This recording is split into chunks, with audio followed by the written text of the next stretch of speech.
Cricket विश्वकपमा त हरेक दिन नयाँ नयाँ कीर्तिमानहरू बन्छन् हैन। तर आज हामी एउटा यस्तो दुर्लभ कथाको बारेमा कुरा गर्दैछौँ जहाँ मैदान नै एउटा पारिवारिक जमघटमा परिणत भयो। एकछिन सोचौँ त, क्रिकेटको सबैभन्दा ठूलो मञ्चमा यस्तो के हुन सक्ला जुन सुन्दा पनि लगभग असम्भव लाग्छ। एउटा यस्तो कीर्तिमान जुन सायदै फेरि कहिले दोहोरिएला।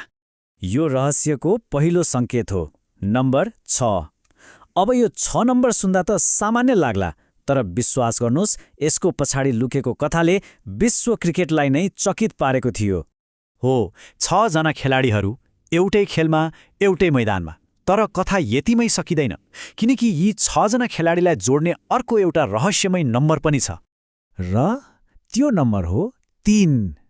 अब सोच्नुहोस् त, 6 खेलाडी र नम्बर 3, यिनीहरूको सम्बन्ध के होला? हो, यहीँनेर यो कथा साँच्चै असाधारण बन्न पुग्छ। र रहस्य अब खुल्दैछ। ती 6 जना खेलाडी अरू कोही नभएर 3 फरक फरक दाजुभाइका जोडी थिए। हो, सुन्दै अचम्म लाग्छ, एउटै विश्वकप छनोट खेलमा 3-3वटा दाजुभाइका जोडी। यो त क्रिकेट इतिहासकै सायद सबैभन्दा दुर्लभ घटनाहरूमध्ये एक हो।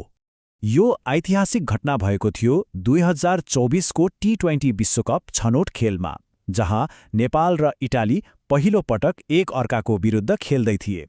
र यही पहिलो भेटले नै क्रिकेटको कीर्तिमानको किताबमा आफ्नो नाम लेखायो। त्यसो भए को हुन् त यी दाजुभाइहरू? ल, सुरु गरौँ नेपाली टोलीका शेख दाजुभाइबाट, जसले आफ्नो देशको लागि एउटा नयाँ इतिहास रचे। यिनीहरू हुन् आसिफ र आरिफ शेख। उनीहरूको भूमिका फरक फरक छ।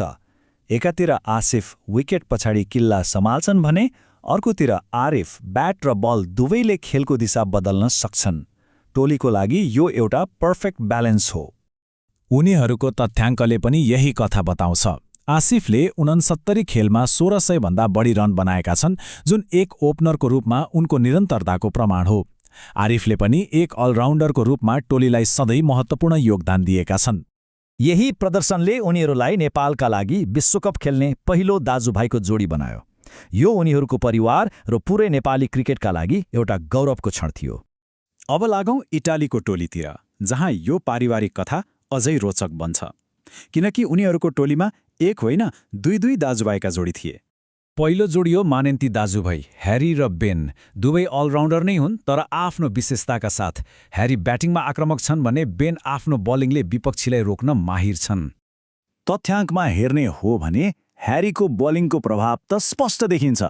22 खेलमा 34 विकेट, यो त असाधारण प्रदर्शन हो। बेनले पनि आफ्नो भूमिकालाई न्याय गर्दै ब्याट र बल दुवैबाट टोलीलाई सघाएका छन्। उनीहरू कति ट्यालेन्टेड छन् भनेर बुझ्नलाई एउटा कुरा नै काफी छ। दुवै दाजुभाइ अस्ट्रेलियाको एकदमै ठूलो लिग, बिग ब्याश लिग खेल्छन्। ह्यारी एडिलेड स्ट्राइकर्सबाट खेल्छन् भने बेन सिडनी सिक्सर्सबाट।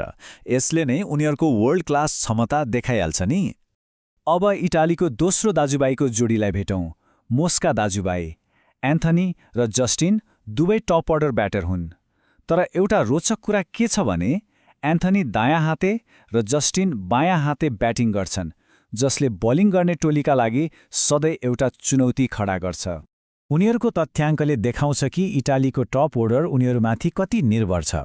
एन्थनीले 20 खेलमा लगभग 500 रन बनाएका छन् भने जस्टिनले पनि लगातार रन जोडेर टोलीलाई बलियो सुरुवात दिलाएका छन्।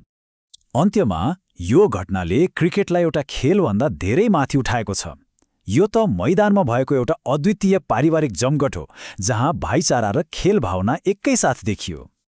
हो, यो भनाइले यस घटनाको दुर्लभतालाई एकदमै ठीकसँग समातेको छ। विश्व क्रिकेटमा यस्तो दृश्य सायदै देखिएको थियो। यो साँच्चै नै एउटा असाधारण र अविस्मरणीय क्षण हो। खेलमा हारजित त भइहाल्छ, तर के यो पारिवारिक कीर्तिमान नै सबैभन्दा ठूलो जित होइन र?